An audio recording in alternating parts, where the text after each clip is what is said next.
కుప్పంలో సీఎం చంద్రబాబు కీలక వ్యాఖ్యలు చేశారు. తాను మోయలేనంత భారం తన మీద ఉంది అన్నారు ఆయన.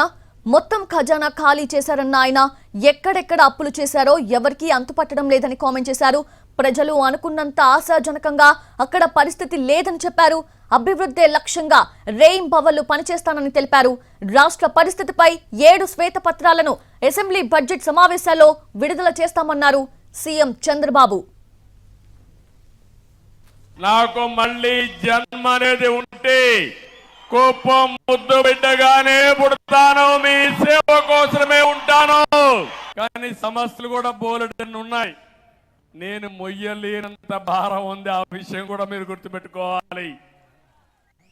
నీకు కనపడినంత ఆశాజనకంగా లేదు. ఖజానా ఖాళీ అయిపోయింది. అప్పులు విపరీతంగా చేశారు. చాలా మంది అంటున్నారు, నువ్వు ఎట్లా చేస్తావు, నీ దగ్గర డబ్బులు లేవు కదా అని. ఉన్నదే నాకు మనో సంకల్పం, మనోధైర్యం.